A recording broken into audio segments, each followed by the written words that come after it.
आप सभी साथियों का इस महत्वपूर्ण वीडियो में पुनः स्वागत है। दोस्तों, इसके पूर्व में हमने आपको मतपत्र लेखा कैसे बनाएंगे इससे संबंधित वीडियो दिया था और अब इस वीडियो में हम ये जानेंगे कि प्रपत्र 35 जिसे आप पीठासीन अधिकारी की डायरी कहते हैं, इसको किस प्रकार से हमको भरना है। तो चलिए दोस्तों, इस महत्वपूर्ण वीडियो को देख लेते हैं। दोस्तों, अब आपकी स्क्रीन पे पीठासीन अधिकारी की डायरी का प्रारूप आ चुका है, जिसे आप प्रपत्र 35 के नाम से जानते हैं। आप ये भी जानते हैं कि 4 पदों के लिए मतदान हो रहा है, इसलिए यहाँ पे सदस्य प्रधान ग्राम पंचायत, क्षेत्र पंचायत, जिला पंचायत सदस्य के निर्वाचन के संबंध में दिया गया है। अगर पहले बिंदु की बात करें दोस्तों, तो यहाँ विकासखंड क्षेत्र का नाम, जहाँ आप मतदान कराने गए हैं उस विकासखंड का नाम लिख देना है। सेकेंड बिंदु महत्वपूर्ण है दोस्तों, मतदान का दिनांक पूछा जा रहा है, तो ये ध्यान रखिएगा, मतदान का दिनांक वही दिनांक है जिस दिन आप मतदान कराएंगे, वो डेट यहाँ पे भरिएगा।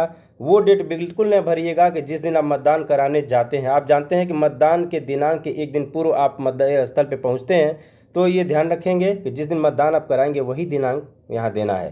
थर्ड बिंदु है मतदान स्थल संख्या व नाम। जब आपको ड्यूटी लेटर मिलेगा तो उसमें स्पष्ट ये जिक्र होगा कि मतदान स्थल की संख्या क्या होगी और मतदान स्थल का नाम क्या होगा, वो यहाँ पे भर देना है। चौथा बिंदु है दोस्तों, मतदान स्थल किस प्रकार के भवन में स्थित है, सरकारी, असरकारी, निजी, अस्थायी निर्माण। तो दोस्तों, आप जानते हैं कि अगर जूनियर विद्यालय है, प्राइमरी विद्यालय है, तो निश्चित रूप से परिषदीय विद्यालय अगर है तो इस तरह के सरकारी भवन होंगे। लेकिन अगर अन्य कोई भवन है तो वहाँ पता करके आप ये देख लीजिएगा कि वो सरकारी भवन है या अर्ध सरकारी है या फिर किस तरह का है, वो इसमें टिक कर लेंगे। पांचवा बिंदु है दोस्तों, जिला मजिस्ट्रेट के आदेश के अंतर्गत नियुक्त मतदान अधिकारी की अनुपस्थिति में आपके द्वारा नियुक्त मतदान अधिकारी का नाम और पता यदि कोई हो और नियुक्ति का कारण। तो दोस्तों, आपको इस कंडीशन में इसको लिखना है। आप जानते हैं मतदान अधिकारी प्रथम, द्वितीय और तृतीय आपके साथ रहेंगे, उसमें से कोई बीमार हो जाता है या किसी अन्य कारण से वो नहीं आता है और दूसरे मतदान अधिकारी को नियुक्त किया जाता है आपके द्वारा, तो उस कंडीशन में यहाँ पे जिस मतदान अधिकारी को आप नियुक्त कर रहे हैं उसका नाम, पदनाम, पता और किस कारण से उसे नियुक्त कर रहे हैं उस कारण का यहाँ पे जिक्र किया जाएगा। नेक्स्ट पॉइंट, छठा बिंदु है दोस्तों, उपयोग में लाई गई मतपेटियों की संख्या और नंबर क्रमांक यदि कोई मतपेटिकाओं पर अंकित हो। तो दोस्तों, यहाँ पे उपयोग में लाई गई मतपेटी कितनी संख्या है उसकी, एक मतपेटी आप यूज कर रहे हैं या 2 मतपेटी यूज कर रहे हैं, उसकी संख्या यहाँ देनी है। और यहाँ नंबर क्रमांक में हम आपको बता दें, जो मतपेटी होती है तो अगर नई मतपेटी होगी तो उसमें उभरा हुआ नंबर लिखा होता है, कुछ डिजिट का नंबर होगा, उन क्रमांक या नंबर जो होता है वो यहाँ पे भरना है देख के। अगर बहुत ज़्यादा पुरानी मतपेटी होगी तो वो घिस गया होगा, आपको पता नहीं चलेगा, तो ये नहीं भी भरेंगे तो कोई बात नहीं है। चलिए दोस्तों, आगे देखते हैं। सातवां बिंदु है दोस्तों, प्रत्येक 2 घंटे में पड़े मतों की संख्या। आपको हर 2 घंटे पे मतों की संख्या यहाँ पे डालनी है, पहले से आपको नोट करके रखना होगा। 7 बजे से 9 बजे तक कितना मतदान हुआ वो यहाँ देना होगा, 9 से 11, 11 से 1, 1 से 3 और 3 से 5 बजे तक कितने मतदान हुए उसको यहाँ पे आपको मेंशन करना है। अब यहाँ पे सावधानी क्या रखनी है दोस्तों, बहुत सारे लोगों के मन में ये सवाल भी आ रहे हैं, तो ये हम यहीं पर स्पष्ट कर दें। यहाँ पे देखिए दोस्तों, अगर मान लीजिए 7 बजे मतदान शुरू होता है और 9 बजे तक चलता है और इसमें मान लीजिए 200 मत पड़ते हैं, क्लियर, तो इतने 7 से 9 के बीच में 200 मत पड़ गए। अब 9 से 11 बजे तक का मत कैसे पता करेंगे, तो 9 से 11 बजे तक मान लीजिए आपके जो टोटल मत हैं जो 7 बजे शुरू हुए थे तब से लेके और 11 बजे तक आपके जो अगर मान लीजिए 500 मत पड़ जाते हैं, तो 9 से 11 के बीच में कितने पड़े, तो जो ये 200 मत पड़े हैं 9 बजे तक, इस 500 में से घटा देंगे, तो 500 में से इस 200 को अगर घटा देते हैं तो बचता है आपका 300। तो यानी कुल मिला के ये क्लियर हो गया कि 9 बजे से और 11 बजे तक आपके 300 मत पड़े हैं। इसी तरह से ठीक यहाँ पे अगर आपको 200 मत पड़े थे और यहाँ पे 300 मत पड़ गए, तो इस तरह से टोटल अब यहाँ पे देखेंगे कि 11 से और 1 के बीच में कितने हुए। तो अगर 1 बजे तक मान लीजिए 800 मत पड़े हैं आपके, तो आप जानते हैं कि 3 और 2 5, ये दोनों 500 मत हैं और यहाँ तक 800 पड़े हैं, तो 800 में से इन दोनों को घटा देंगे यानी 500 घटा देंगे, तो यहाँ पे 300 मत हुए, यानी कि 11 से और 1 के बीच में 300 मत पड़े हैं। तो इस तरह से मतों की गणना इसमें भरेंगे, टोटल नहीं करेंगे, इसको घटाते जाएंगे और जो नया मत होगा वो यहाँ पे आपको आता जाएगा कि इस 2 घंटे में कितने मत आपके आए होंगे। उम्मीद करते हैं आप समझ पा रहे होंगे इसको।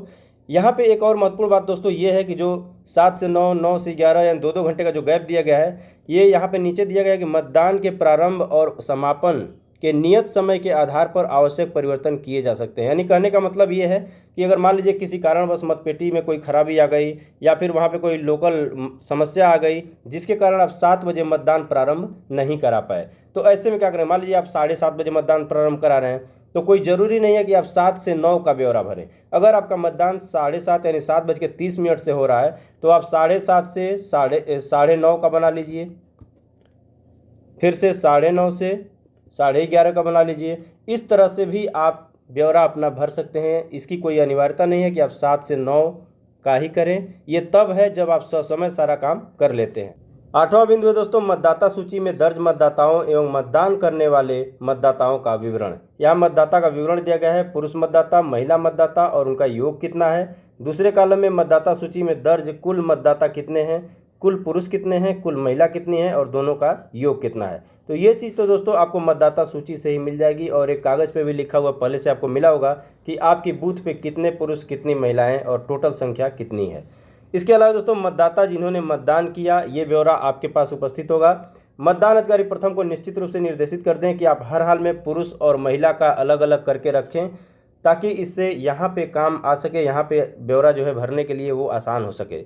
यहाँ पे देखिए मतदाता जिन्होंने मतदान किया, तो पुरुष मतदाता कितने हैं जिन्होंने मतदान किया, महिला मतदाता कितनी है जिन्होंने मतदान किया और दोनों का योग कितना हुआ, कितने लोगों ने टोटल मतदान किया, वो चीज़ यहाँ पे भरनी है। अगले में मतदान का प्रतिशत आपको देना है। तो यहाँ पे आपकी सुविधा के लिए स्पष्ट तौर पर लिख दिया है कि कॉलम 3 बटा कॉलम 2 गुणे 100। तो इससे आसानी से आप परसेंटेज निकाल सकते हैं। इसका सीधा सा मतलब है दोस्तों, यहाँ पे दोस्तों अगर हमको पुरुष का परसेंटेज निकालना है तो कॉलम 3 यानी कि मतदान जिन्होंने किया है, जितने पुरुषों ने मतदान किया है उनकी कुल संख्या बटा कॉलम 2 यानी कि पुरुष जो संख्या है मत सूची में, आपके मतदाता सूची में जितने पुरुषों की कुल संख्या है उसका भाग दे देंगे और उसके बाद इसमें 100 का गुणा कर देंगे। तो इस तरह से पुरुष मतदाताओं का परसेंटेज निकल जाएगा। ठीक इसी प्रकार से दोस्तों महिलाओं के भी कर देंगे। महिलाओं के लिए क्या है, महिलाओं में भी सीधे यहाँ पे दिया है कॉलम 3, तो कितने महिलाओं ने मतदान किया है बटा कॉलम 2 यानी कि टोटल कितनी महिलाएं यहाँ पे हैं उनका भाग दे देना है यहाँ पे और उसमें 100 का गुणा कर देना है। तो इस प्रकार से आपका महिलाओं का परसेंटेज निकल जाएगा। और ठीक इसी तरह से योग में टोटल जो यहाँ पे आएंगे, तो यहाँ पे कॉलम 3 यानी कि कुल लोगों ने, पुरुष महिला दोनों मिला के कितने लोगों ने मतदान किया बटा कॉलम 2 यानी कि पुरुष और महिला दोनों मिला के कितने संख्या है उसका भाग यहाँ दे देंगे और यहाँ पे 100 का गुणा कर देंगे। तो टोटल परसेंटेज आपका निकल जाएगा। एक बात और ध्यान दे दें, यहाँ पे मतदान अधिकारी प्रथम का हस्ताक्षर भी कराना है क्योंकि ये जिम्मेदारी मतदान अधिकारी प्रथम की है कि वो महिला पुरुष का अलग अलग सारा विवरण उनका रखें।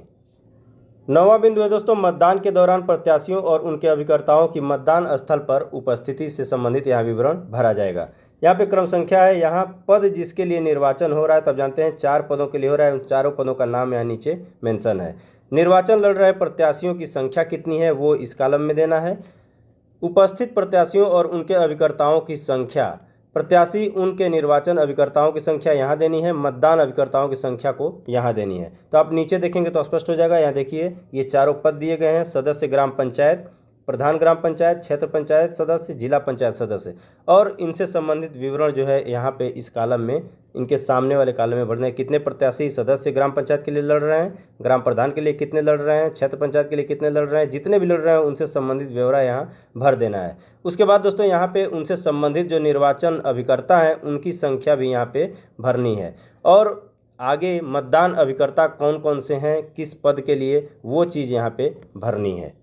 10वां बिंदु दोस्तों, दृष्टिबाधिता अथवा शारीरिक असमर्थता से ग्रस्त ऐसे मतदाताओं की संख्या जिन्हें मतदान में सहायता दी गई। तो अगर सहायता दी गई हो तो यहाँ पे मेंशन करें कितने मतदाता हैं ऐसे, और अन्यथा अगर ये आपसे लागू नहीं होता है आप पे तो ये क्रॉस कर दीजिए।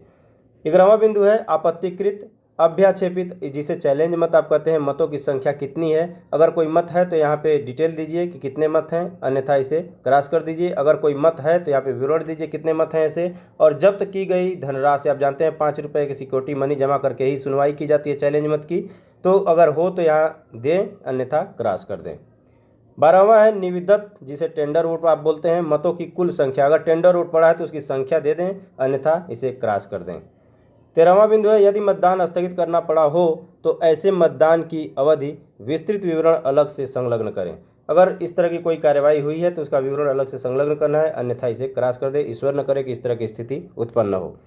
14वां, जब आखिरी मतदाता ने अपना मत डाला तब का सही समय, यानी कि जब आपके बूथ पे अंतिम मतदाता लास्ट समय में जब वोट करता है तो उसका यहाँ पे टाइम देना है।